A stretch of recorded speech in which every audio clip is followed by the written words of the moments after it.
This is President Jason Wright, and you're listening to Rambling About Washington.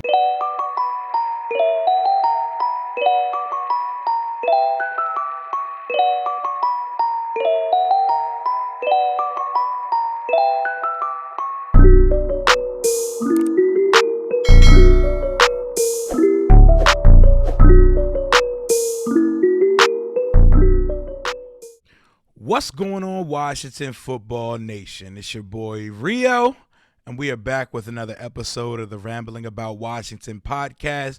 As you can see with the colors and the tone of this pod, we lost yesterday. Today is Monday, September 27th, and our Washington football team laid an egg in Buffalo yesterday.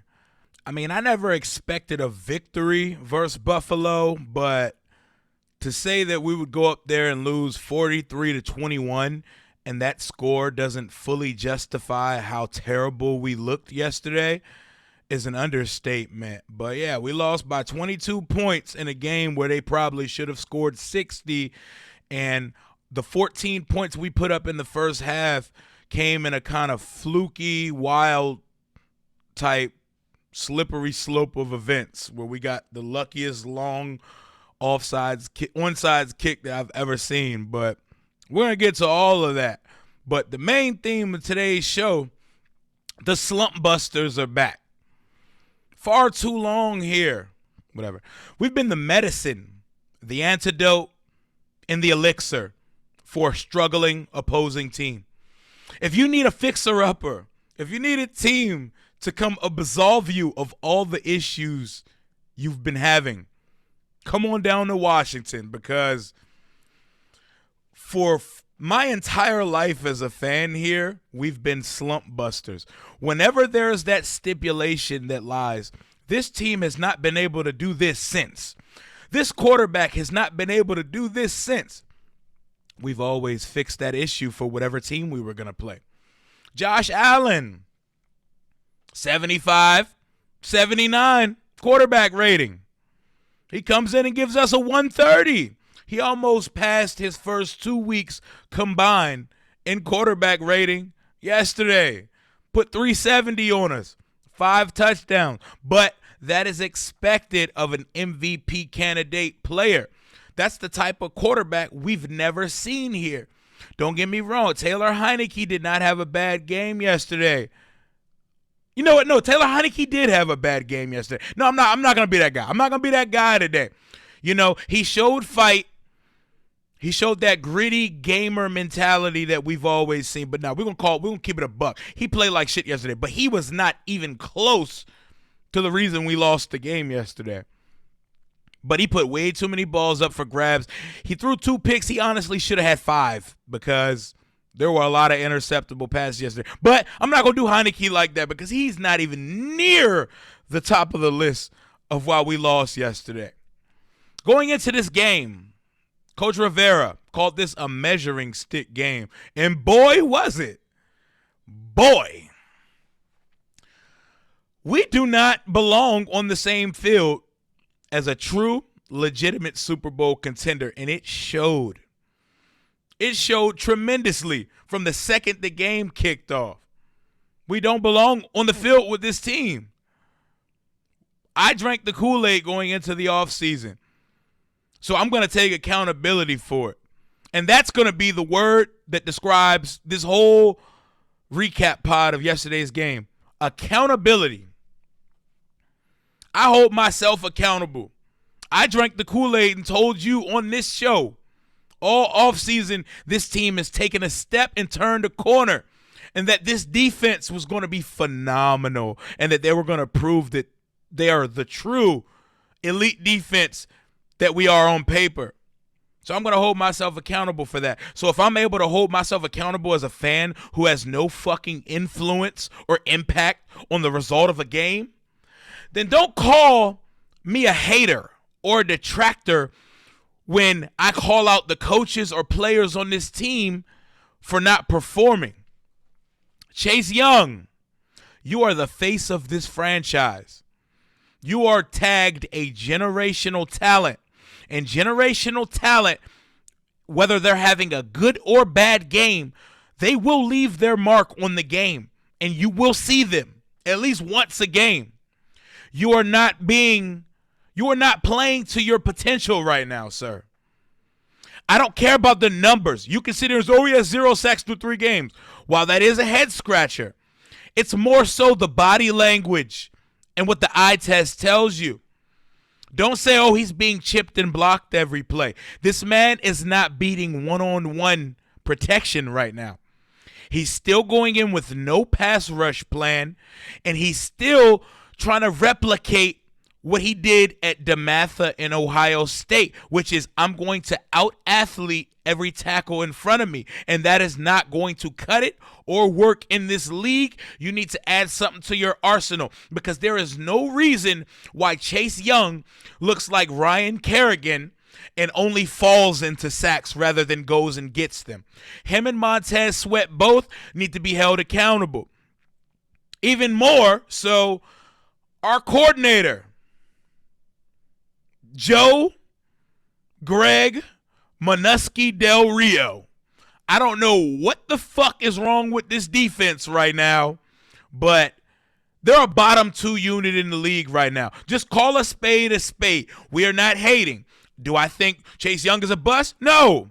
Do I think Jack Del Rio should be fired? Hell no. Jack Del Rio's a defensive mastermind, but right now, the smartest guy in the room shit is not working. It's not working at all. I don't understand what the fuck this defense is doing right now. Like, I feel like a good college offense would give us at least 28 right now. I don't know what to say. The secondary is bad. The linebackers are terrible. Don't point to the stat sheet and say, oh, Holcomb had 14 tackles. He had a good. No, he can't cover.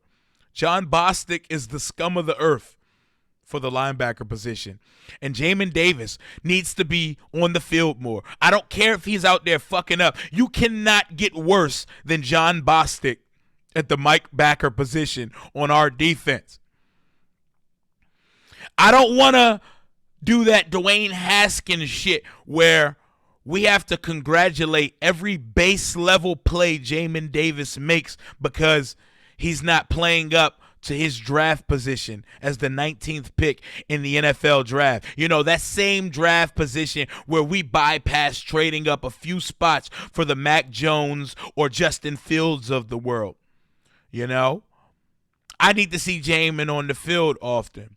And the most accountability on this defense is it just has to stand on the defensive front. We've been told every day throughout the entire offseason, Washington has the most formidable front in the league. Washington has the most sound front in the league. How is anyone going to pass the ball on Washington? Let me tell you something.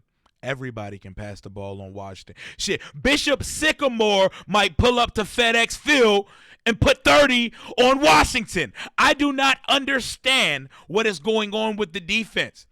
Like, I could honestly go this entire recap pod without mentioning the offense because there is so much wrong with our defense right now that I don't know what to tell you. And we must hold this team accountable. Don't tell me because I am a fan ambassador that I cannot be honest. I cannot be forthright, and I cannot hold this team accountable. Yesterday, that shit was despicable.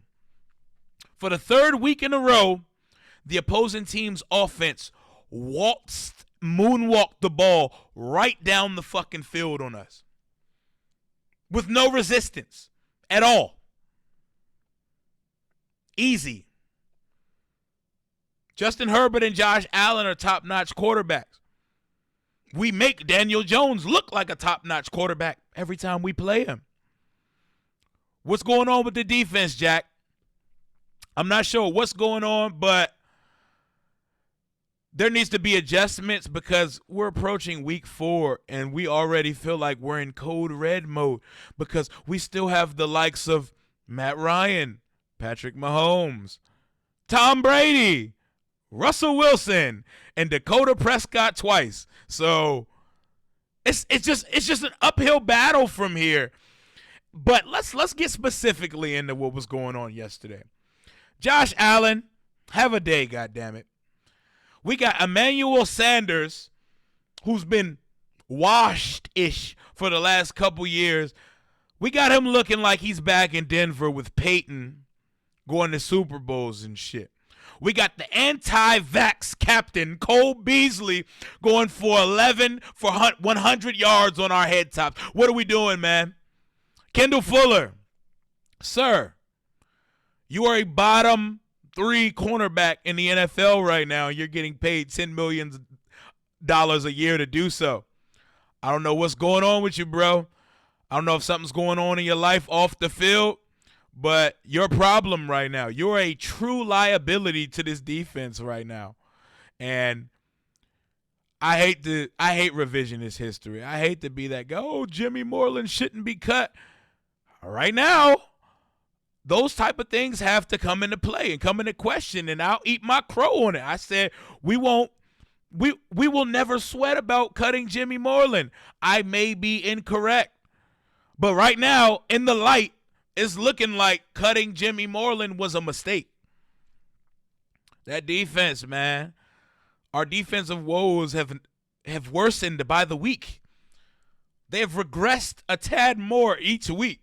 And I'm suddenly afraid of what's to come. I went from 9 to 11 to 10 wins for this team right now. This team, at this current juncture, 3 weeks into the season, this is not a good football team. This is not a playoff football team. But honestly, 3 weeks do not tell you whether a team's a playoff team or not. But you can read the tea leaves and you can see through the context if you pay attention to how we're playing right now. Let's move over to the offensive side for a minute. If it was not for an otherworldly screen pass touchdown from Antonio Gibson and Taylor Heineke just running for his life and making plays on the run, like, it was very possible that we would score 0 points yesterday. We couldn't sustain drives. We can't catch the ball. De'Ami Brown looks like preseason Jamar Chase, where he said he can't catch the ball because he couldn't see the laces. De'Ami Brown is not seeing the fucking laces right now. I don't know if it's that he's looking at the field and looking at the yards after catch before securing a reception, but his route running needs work, and the dude can't catch the ball right now. Terry looks like Terry. We just got to feed him, but we can't sustain drives. And Scott, I'm an advocate of you, Scott Turner. You can't be so fucking predictable, bro. I can predict when we're going to run duo or run a dive every possession.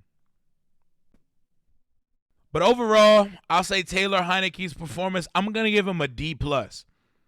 He still showed us the moxie, the gamerness, but he has a very low-level NFL arm, and it shows.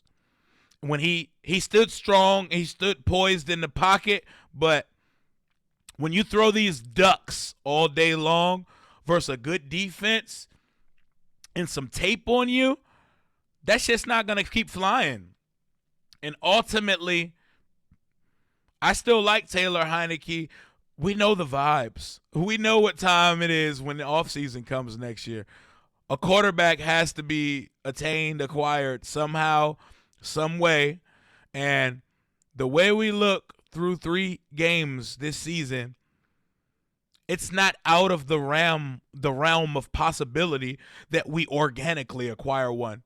And we're picking high in the draft thing. But I'm not going to do that. I'm not going to write us off.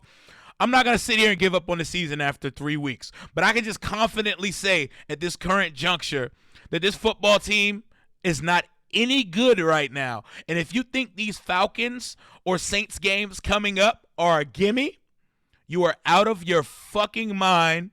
And something needs to happen on defense. The turnover battle, we're losing it because we cannot cause turnover. I'm looking around league-wide. I'm watching Red Zone. I'm watching all these other games. Everyone's forcing fumbles. Everyone's jumping in front of passes. Literally everyone. I'm watching the fucking Jaguars force turnover. Why can't we force turnovers? We have 4 first-round picks on a defensive lineman. We just paid $14 million for a cornerback. We just spent a 3rd-round pick on a cornerback. We're paying a safety who is no good $84 million. Why can we not force a turnover? And why do we have the most inopportune fumbles of any team I've ever seen? That Logan Thomas fumble, like I knew after the Logan Thomas fumble the game was over because we finally had some momentum and we had the ball rolling. And then boom, all of it thrown out the fucking window. Do I have a game ball to give to a player for yesterday? You know what? I'll give it to Dustin Hopkins. Dustin Hopkins, you get the only game ball. Did you make like that duck kick, pooch, whatever you want to call it, the longest onside kick in the history of the league? That was the play of the game for me. Oh, well, Antonio Gibson's touchdown. I guess he gets a game ball, but I mean, he didn't do much else. It was that screen pass, and that was it. We couldn't get the run game going. Offense was bleh. Defense was scum of the earth bad. And Josh Allen was the greatest quarterback in NFL history yesterday. Because that's what we made him look like. We there's a trend going. We may make every quarterback look like the league's MVP. We got Matt Ryan and the Falcons coming up in Atlanta this week. We're already in code red territory. How many losses are we going to stack? The only thing that's going to humble the situation, or the only thing that's going to give us a light to shine at the end of the day, is I'm not sure if anyone's going to run away with this division. But I think it would be irresponsible to back into another division title this year, because it's clear that's what happened last year.